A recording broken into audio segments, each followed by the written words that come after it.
गरीब बहू की अमीर सास बनी ढाल। रश्मि पूरे मन से एक क्लाइंट का मेकअप कर रही है। मेकअप के बाद क्लाइंट शीशे में अपना चेहरा देखकर मंत्रमुग्ध हो जाती है और कहती है, सचमुच रश्मि जी, आपने तो कमाल कर दिया। मैंने आज तक ऐसा मेकअप नहीं देखा था। बहुत बहुत शुक्रिया आपका। जब मेरा कोई क्लाइंट खुश होकर जाता है यहाँ से तो मैं अपनी सारी थकान भूल जाती हूँ। मेरे लिए आपकी संतुष्टि ही सबसे बड़ा इनाम है। तभी पार्लर के अंदर के केबिन से निधि बाहर आती है। वो रश्मि की होनहार स्टूडेंट है। वो कहती है, माम, आपने जो टास्क मुझे दिया था वो मैंने पूरा कर लिया। बहुत अच्छे निधि, बस यही लगन चाहिए। मैं बस क्लाइंट को फ्री करके अभी आती हूँ, फिर हम तुम्हारा काम चेक करती हूँ। निधि वहां से चली जाती है। फिर क्लाइंट रश्मि को पैसे देती है और मुस्कुराते हुए पार्लर से बाहर निकल जाती है।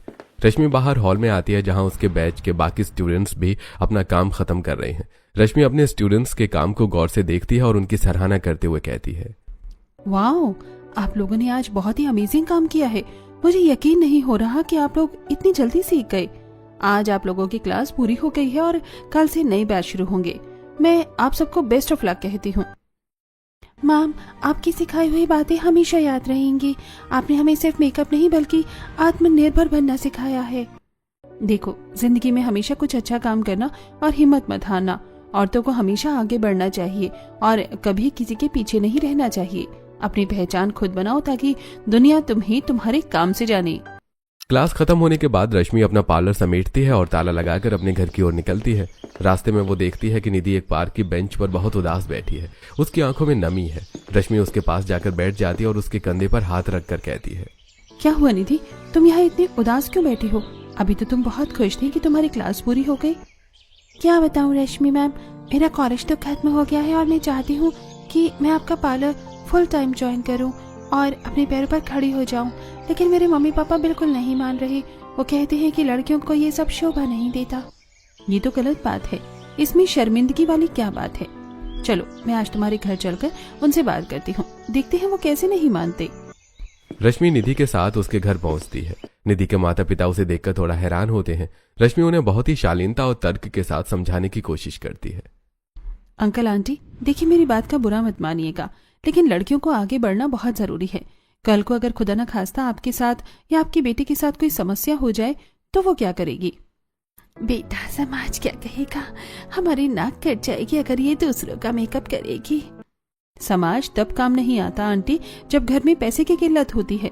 अगर आपकी बेटी स्टेबल है, आत्मनिर्भर है, तो वो अपने लिए और आपके लिए बहुत कुछ कर पाएगी।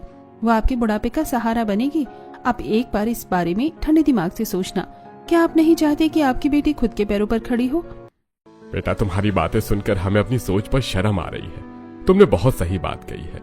कल को हम रहे न रहे, निधि को किसी के आगे हाथ फैलाने की जरूरत नहीं पड़ेगी। ठीक है बेटा, हम तुम्हारे समझाने से समझ गए। कल से निधि तुम्हारे पार्लर आएगी।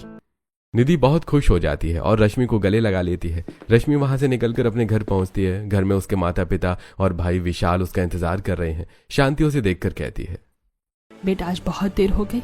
हम सब तेरे लिए फिक्रमंद थे। हाँ माँ, रास्ते में निधि मिल गई थी। वो बहुत परेशान थी तो उसके घर चली गई थी उसे सपोर्ट करने, इसीलिए लेट हो गई। बेटा, तूने बहुत अच्छा किया। वैसे भी तू हमारे घर की बेटी नहीं, हमारा बेटा है। तूने जिस तरह से घर की जिम्मेदारियां उठाई हैं, हमें तुझ पर गर्व है। दीदी, पता है आपको मेरे कॉलेज के एग्जाम चालू होने वाले हैं। मुझे कुछ नई बुक्स और प्रोजेक्ट का सामान चाहिए। तू फिक्र मत कर विशाल, मैं कल सब कुछ तुझे दिला दूंगी। जो कुछ भी तुझे चाहिए तो बेझिझक मुझे बता दे। तेरी पढ़ाई में कोई कमी नहीं आने दूंगी। बेटा, अपने पिताजी की दवाइयाँ ले आई, वो कल खत्म होने वाली थी। हाँ माँ, मैं दवाइयाँ ले आई हूँ और साथ में देखो क्या लाई हूँ। तुम्हारा सब्जी लाने वाला झोला फट गया था ना, देखो मैं ये नया सब्जी लाने वाला मजबूत झोला और तुम्हारे लिए एक छोटा सा पर्स भी लाई हूँ। बेटा, मुझे तुझ पर बहुत गर्व है। तू सचमुच हमारी बेटी नहीं, बेटा है। भगवान हर घर ऐसी औलाद दे। जहां एक तरफ आजाद ख्यालों वाली रश्मि है तो वहीं दूसरी तरफ आर्यन की दकियानूसी सोच वाला परिवार। यह है शहर का एक अमीर और आलीशान बंगला। यहाँ आर्यन का परिवार रहता है। डाइनिंग टेबल पर घर के सभी बड़े सदस्य खाना खा रहे हैं। तभी आर्यन की दादी सविता कहती हैं, अब हमारी बेटी स्नेहा की शादी की उम्र हो गई है और आर्यन के लिए भी अब बहू देखना शुरू कर देना चाहिए। मुझे घर के लिए एक संस्कारी, सीधी सादी और सुशील बहू चाहिए जो घर की मर्यादा समझे।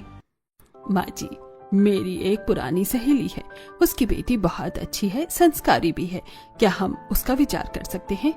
कमला, यहाँ किसी को तुम्हारी सलाह की जरूरत नहीं है। तुम्हें नहीं पता कि हमारे यहाँ औरतें बड़े फैसले में नहीं बोलती। चुपचाप अपना काम करो। मैं इसे कब से यही बात समझा रही हूँ कि हमारे यहाँ औरतों को बोलने की परमिशन नहीं है, लेकिन इसके दिमाग में ये बात घुसती ही नहीं है। जाओ अंदर जाकर थोड़ी सब्जी लेकर आओ। कमला की आंखों में आंसू आ जाते हैं और वो चुपचाप उठकर रसोई की तरफ चली जाती है। आर्यन ये सब देख रहा है और उसे बहुत बुरा लगता है। वो अपने पापा से कहता है, पापा, आपको माँ से ऐसे बात नहीं करनी चाहिए थी। उन्होंने सिर्फ एक सुझाव ही तो दिया था। आर्यन, ज्यादा मुंह मत चलाओ। हमारे यहाँ औरतों की बात नहीं सुनी जाती और यही इस घर का दस्तूर है।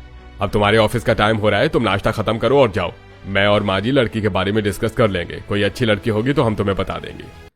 सभी लोग नाश्ता करके टेबल से उठकर चले जाते हैं। उसके बाद आर्यन रसोई में अपनी माँ कमला के पास आता है और कहता है, माँ, इन लोगों का व्यवहार मुझे बिल्कुल अच्छा नहीं लगता। ये लोग आपको और स्नेहा को कभी सम्मान नहीं देते। बेटा, तुम्हारे घर वाले शुरू से ही ऐसे स्ट्रिक्ट हैं। इस घर की दीवारों में औरतों की खामोशी ही गूंजती है। मैंने तो अपनी नियति मान ली है, पर तुम टेंशन मत लो, तुम जाओ ऑफिस। कमला के कहने पर आर्यन ऑफिस चला जाता है। रात को कमला सबके लिए खाना लगा रही है। सभी लोग डाइनिंग टेबल पर बैठकर खाना खाते हैं। तभी आर्यन कहता है, माँ, तुम भी खाना खाने बैठ जाओ ना, हम सब साथ में खाते हैं। नहीं आर्यन, हमारे घर की बहुएं सबके साथ बैठकर खाना नहीं खाती। पहले घर के मर्द खाते हैं, फिर औरतें। ये संस्कार मत भूलो। अरे माँ की तबीयत ठीक नहीं थी, आज उन्हें शायद भूख लगी होगी। अभी थोड़ी देर में कुछ नहीं होता। कमला को अपनी मर्यादा पता है। बेटा, तुम खा लो, कोई दिक्कत नहीं है, मैं खड़ी हूँ सर्व करने के लिए। तुम खाना शुरू करो। कमला के ऐसा कहने पर आर्यन खाना खाने लगता है। तभी नितेश कहता है, मैंने पंडित जी को बोल दिया है, अभी रात को वो आएंगे और वो आर्यन के लिए एक लड़की के बारे में बता रहे थे, तो हम लड़की की फोटो भी देख लेंगे।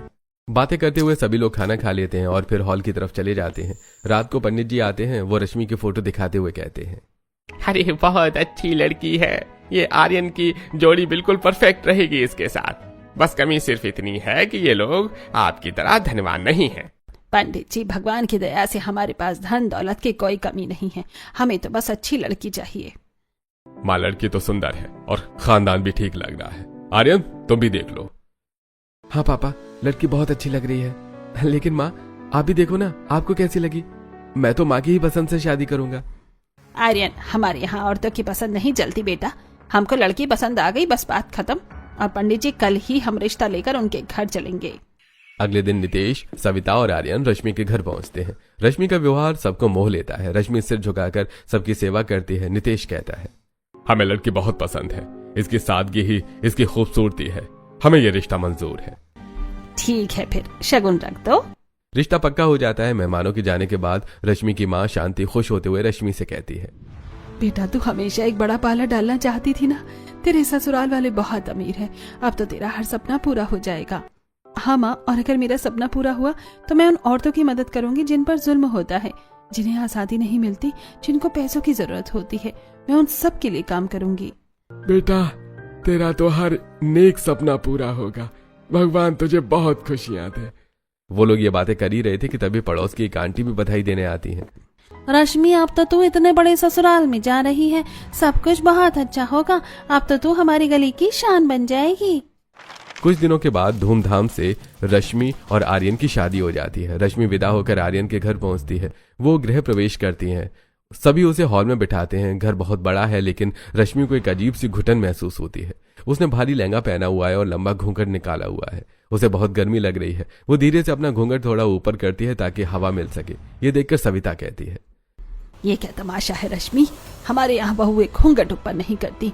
अपनी सास कमला को देखो, इतने साल बाद भी वो मर्यादा में रहती है। यहाँ तक कि मैं भी हमेशा सर ढक कर रखती हूँ। ये संस्कार यहाँ नहीं चलेंगे। रश्मि डर जाती है और तुरंत घूंघट नीचे कर लेती है। कमला उसे सहानुभूति भरी नजरों से देखती है।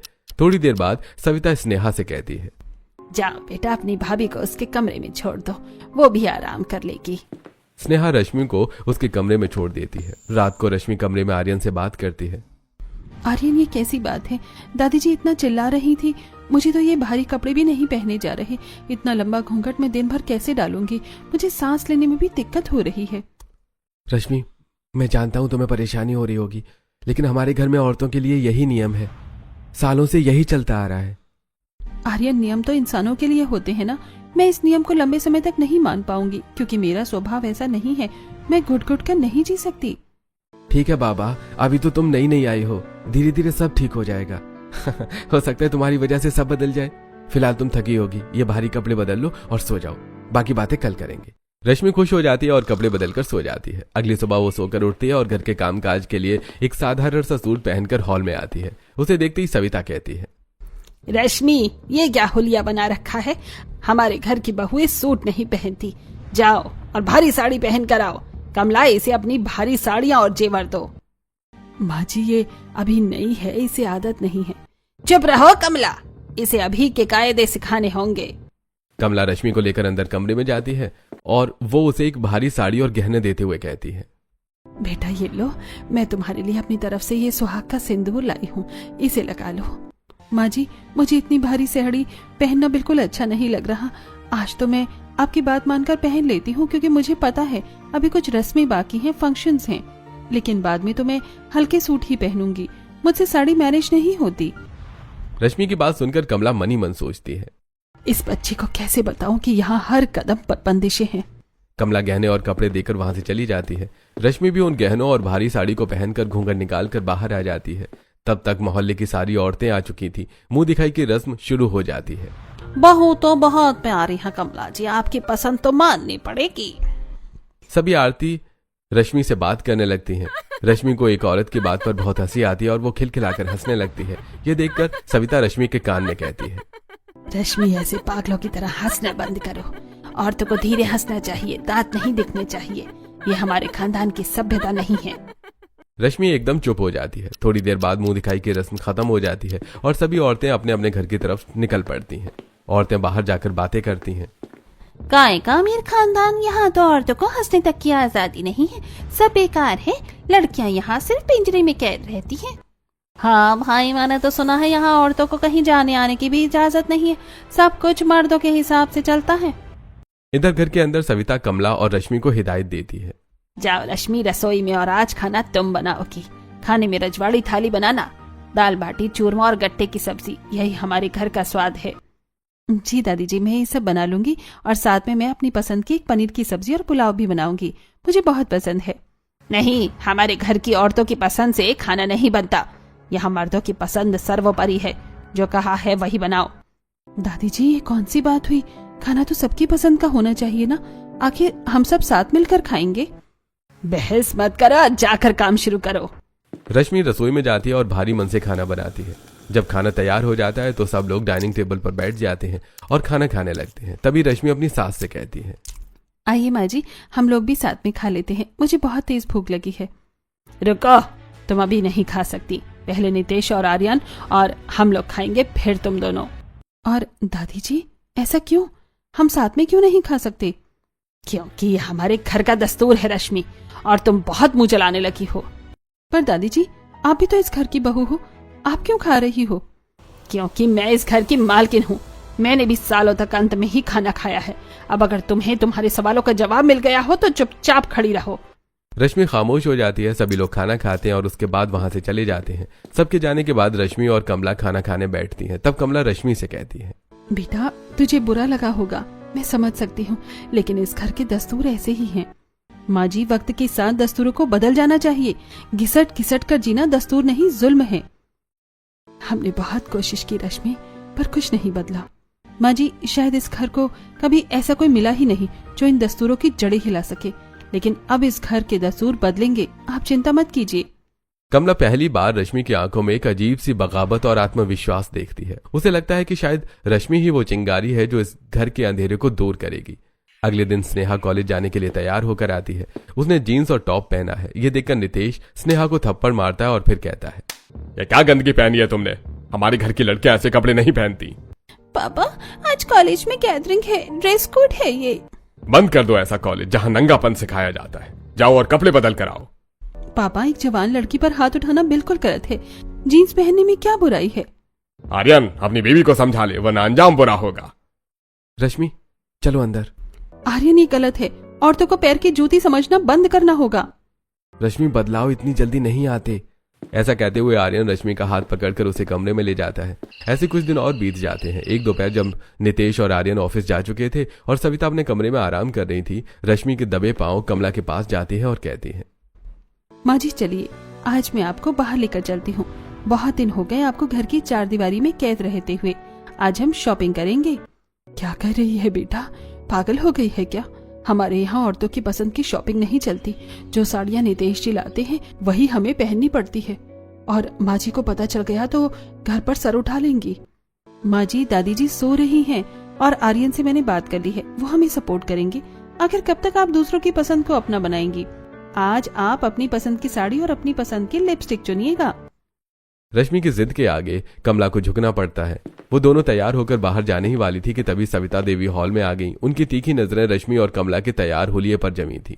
ये कहाँ की तैयारी हो रही है कमला? ये बहू को कहाँ ले जा रही है? अरे दादी माँ, मैं तो बस माँ जी को जरा ताजी हवा खिलाने और थोड़ी शॉपिंग करवाने ले जा रही हूँ। और सुनिए, मैं आपके लिए भी एक बहुत ही सुंदर रेशमी साड़ी लेकर आऊंगी। आर्यन ने कहा है कि आज वो हमें बाहर लेकर जाएंगे। तभी आर्यन भी वहां आ पहुंचता है और कहता है, हाँ दादी माँ, जाने दीजिए ना, घर में बोर हो रही होंगी दोनों, मैं इन्हें लेकर जा रहा हूँ। ठीक है, पर जल्दी वापस आ जाना। हमारे खानदान की औरतें ज्यादा देर गलियों में नहीं घूमती। सविता के ऐसा कहने के बाद वो दोनों आर्यन के साथ शहर के सबसे बड़े मॉल में जाते हैं और वहां पर अपनी सास को कपड़े दिखाते हैं। कमला ने एक गहरे नीले रंग की साड़ी चुनी जो उसे बहुत पसंद थी, लेकिन नितेश को नापसंद होने के कारण उसने ये कलर कभी नहीं खरीदा था। रश्मि ने उसे मैचिंग लिपस्टिक और चूड़ियां भी दिलाई। शॉपिंग करने के बाद वो चाट सेंटर पहुंचे, जहां उन्होंने साथ बैठकर कमला का पसंदीदा चाट खाई। कमला के चेहरे पर जो मुस्कान थी वो रश्मि के लिए किसी मेडल से कम नहीं थी। शाम को दोनों घर आ जाते हैं। ऐसे कुछ दिन बीत जाते हैं। एक दिन रश्मि अपनी सास को कमरे में जाती है और उसके पास बैठकर उससे कहती है, माँ जी, आपको गाना गाने का बहुत शौक है ना? आर्यन बता रहा था कि शादी से पहले आप बहुत अच्छा गाती थी, कभी आपने अपने बारे में बताया नहीं। बेटा, वो सब एक सपना सा लगता है अब। मुझे शास्त्रीय संगीत में बहुत दिलचस्पी थी। मेरा सपना था कि मैं मंच पर गाऊं, लेकिन इस घर में आने के बाद सुर और ताल सब बंदिशों में दब गए। यहाँ तो जोर से हंसना भी गुनाह है, गाना तो दूर की बात है। माँ जी, आज कोई नहीं सुनेगा, हम अपने कमरे में हैं। प्लीज मेरे लिए गाना गाइए ना, प्लीज। कमला ने झिझकते हुए एक पुराना राग छेड़ा। उसकी आवाज में अब एक अजीब सी खनक और दर्द था। वो अपनी सुध बुध खोकर गा रही थी कि सविता अचानक कमरे के दरवाजे पर आती है और कहती है, ये क्या बेशर्मी है कमला? इस उम्र में ये नाच गाना शोभा देता है? घर में शांति रखो, इसे कोठा मत बनाओ। रश्मि, आज के बाद अगर इस घर में गाने की आवाज आई तो अच्छा नहीं होगा। ऐसा कहकर सविता वहां से चली जाती है। रश्मि को बहुत गुस्सा आता है। ऐसे समय बीतता जाता है। एक दिन नितेश शाम को घर आता है और कहता है, हमारी रिश्तेदारी में एक शादी है, कल शाम को हम सबको चलना है। अगली शाम रश्मि अपने कमरे में तैयार हो रही थी। उसे देखकर आर्यन कहता है, रश्मि, तुम बहुत सुंदर लग रही हो, लेकिन बाल बांध लो और थोड़ा सिर पर पल्लू ले लो। आर्यन, ये मेरी खुशी है। मैं अपनी खूबसूरती को इन बेड़ियों में नहीं बांधूंगी। बाल खुले रखना कोई गुनाह नहीं है। रश्मि की बात सुनकर आर्यन चुप हो जाता है। फिर जब रश्मि और आर्यन हॉल में आते हैं तो सविता उसे देखते ही आग बबूला हो जाती है और कहती है, रश्मि, ये क्या हो लिया है? हमारी घर के बहुएं इस मॉडर्न लुक में बाहर नहीं जाती। जाओ, बाल बांधो और जेवर पहनो। दादी माँ बूढ़ी हो गई है ना, आपको मॉडर्न लुक और संस्कारी लुक का फर्क शायद अब समझ में नहीं आता। आज के दौर में ऐसे ही रहा जाता है। देखिए, स्नेहा भी कितनी खुश है मुझे देखकर। हाँ दादी माँ, भाभी तो कमाल लग रही है। तो चुप रहे, तेरा मुंह बहुत चलने लगा है। रश्मि, आखिरी बार कह रही हूँ, जाकर ठीक से तैयार होकर आओ। हमारे यहाँ बहु संस्कारी होती है, मॉडर्न नहीं।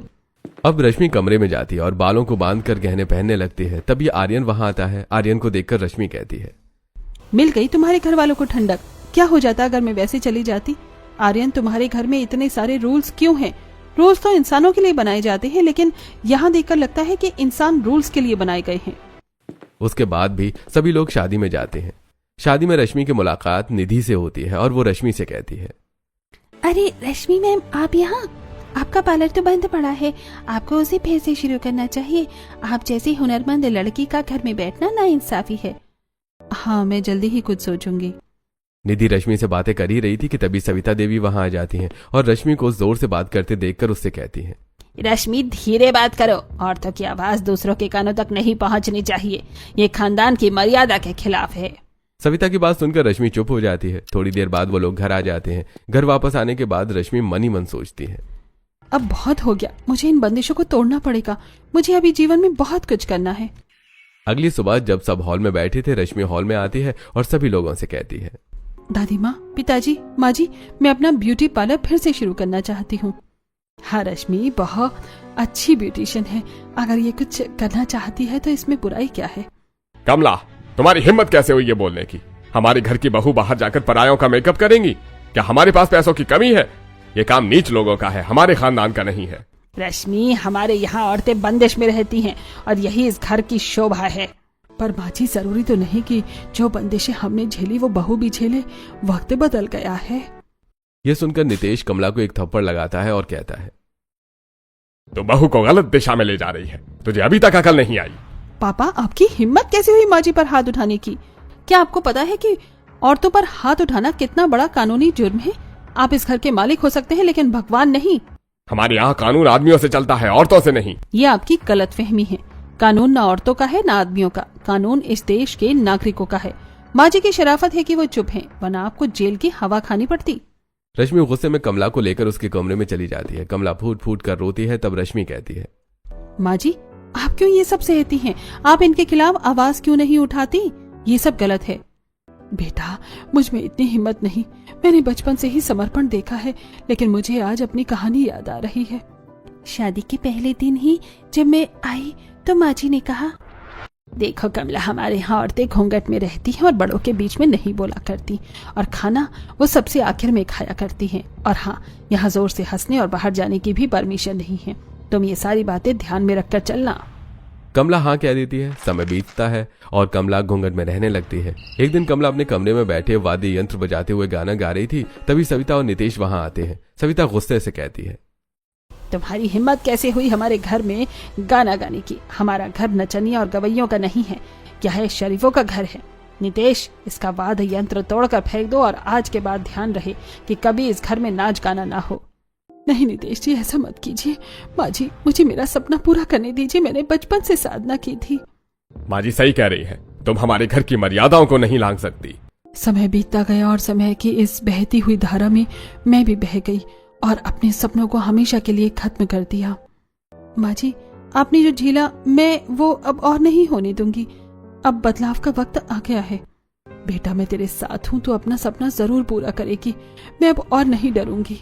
अगले दिन रश्मि तैयार होकर बाहर जाने लगती है। तभी सविता कहती है, कहाँ जा रही हो रश्मि? मैंने कहा था ना कि तुम कहीं नहीं जाओगी। मैं पार्लर जा रही हूँ दादी माँ, ये मेरा अधिकार है। तुम्हारी हिम्मत कैसे हुई? अंदर जाओ अभी। तभी कमला बीच में आकर खड़ी हो जाती है और कहती है, क्यों आप इसके सपनों को तोड़ना चाहते हैं, जैसे आपने मेरे सपनों को तोड़ा था? क्या बिगाड़ा है इस बच्ची ने आपका? ये सिर्फ अपना हुनर दिखाना चाहती है। कमला, तेरी जबान बहुत लंबी हो गई है। हाँ माँ जी, वक्त के साथ जुबान का लंबा होना जरूरी है। रश्मि पार्लर जाएगी और मैं खुद उसे छोड़ने जाऊंगी। ये मेरा हुक्म है, कोई कहीं नहीं जाएगा। पापा, अगर भाभी कुछ करना चाहती है तो उन्हें करने दीजिए ना। आप हमेशा सबको दबाकर क्यों रखते हैं?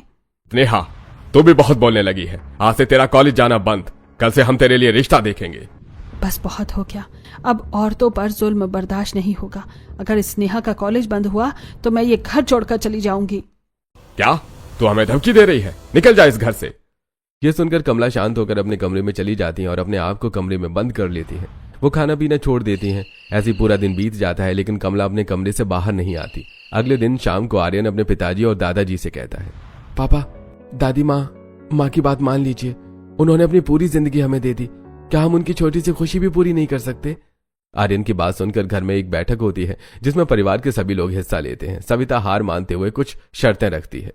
ठीक है, अगर बहू पार्लर जाना चाहती है तो जाए, लेकिन शर्त यह है कि वो सीधे वहां जाएगी और वहां से सीधे घर आएगी और हमेशा साड़ी ही पहनेगी।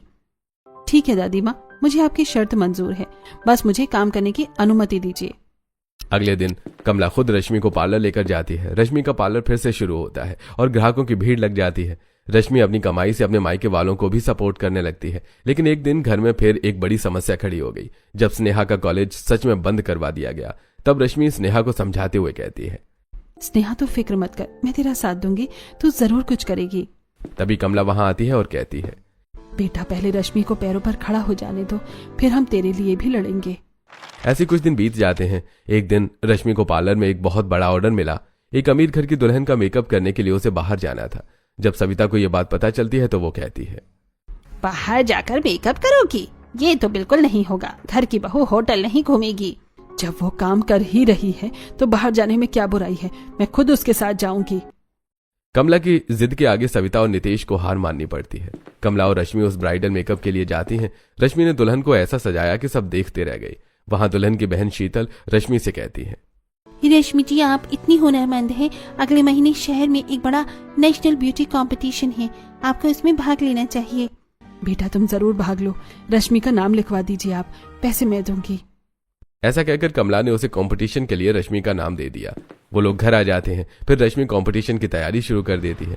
वो रात भर जाकर प्रैक्टिस करती है और कमला उसे चाय और जूस पिलाकर उसका हौसला बढ़ाती। दोनों सास बहू अब एक मजबूत टीम बन चुकी थी। स्नेहा भी अपने भाभी की छुप छुप कर मदद किया करती थी।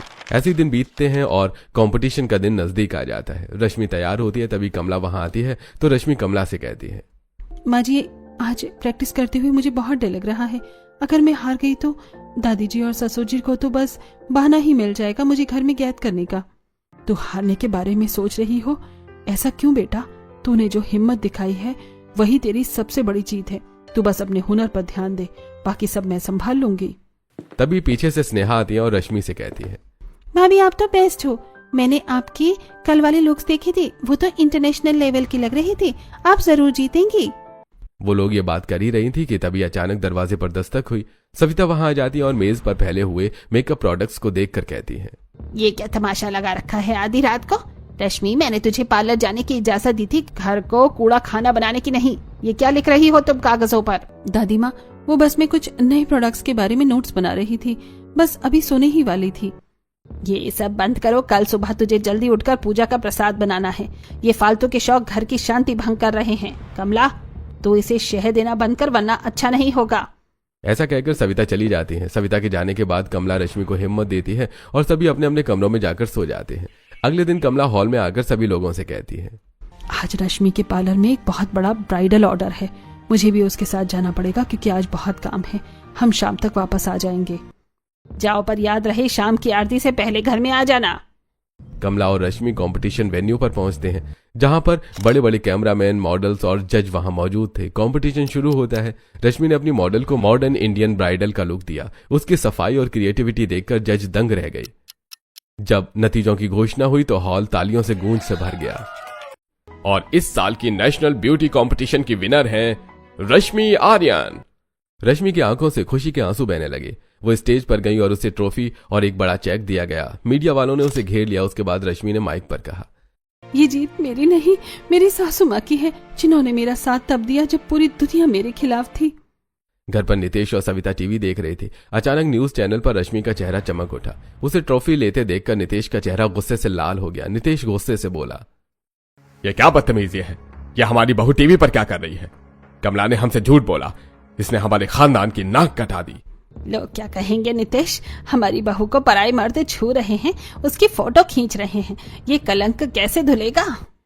जैसे ही रश्मि और कमला घर पहुंची, नितेश दरवाजे पर ही खड़ा था। उसने रश्मि के हाथ से ट्रॉफी छीनकर फर्श पर फेंक दी और बोला, तुम्हारी हिम्मत कैसे हुई हमें धोखा देने की? तुम पार्लर के बहाने ये नाच गाना करने गई थी। आज इस घर में तुम्हारा आखिरी दिन है। पापा, मैंने कोई गुनाह नहीं किया है। मैंने अपना हुनर दिखाया है और अपने खानदान का नाम रोशन किया है। आप इसे कलंक कह रहे हैं, लेकिन दुनिया इसे कामयाबी कह रही है। पापा बस कीजिए, अब और नहीं। रश्मि ने जो किया है उस पर हमें गर्व होना चाहिए। तभी फोन की घंटियां बजने लगी। नितेश के बिजनेस पार्टनर्स और मोहल्ले के बड़े लोग फोन करके रश्मि की तारीफ करने लगते हैं। अरे भाई नितेश, मुबारक हो, आपकी बहू ने तो कमाल कर दिया। अरे भाई, पूरे शहर में आपके खानदान की वाहवाही हो रही है। कल हम सब मिठाई लेकर आ रहे हैं। नितेश के गुस्से का गुबार धीरे धीरे फूटने लगा। जब उसने देखा कि रश्मि की वजह से उसकी समाज में इज्जत बढ़ रही है तो उसकी सोच बदलने लगी। वो शांत हो गया और रश्मि कमला के साथ अंदर चली गई। अगले दिन अखबारों में रश्मि की फोटो फ्रंट पेज पर थी। सभी लोग हॉल में बैठे चाय पी रहे थे। सविता अखबार पढ़कर नितेश से कहती है, नितेश, मैंने कभी नहीं सोचा था कि ये सब इतना बड़ा होगा। लोग तो हमारी बहू को मिसाल मान रहे हैं। दादी जी, इज्जत बंदिशों में नहीं, इंसान की काबिलियत में होती है। रश्मि बेटा, मुझे माफ कर दो। मैंने हमेशा औरतों को सिर्फ पैर की जूती समझा, पर आज तुमने मेरी आंखें खोल दी। कमला, मुझे माफ कर दो। मैंने तुम्हारी आवाज हमेशा दबाई। मुझे आपसे कोई शिकायत नहीं है। बस अब इस घर की लड़कियों को वो आसमान दीजिए जिसकी वो हकदार हैं। तभी नितेश स्नेहा से कहता है, स्नेहा बेटा, कल से तुम वापस कॉलेज जाओगी, और हाँ, तुम्हें जो भी कोर्स करना है तुम बेझिझक कर सकती हो। अब इस घर में कोई बंदिश नहीं होगी।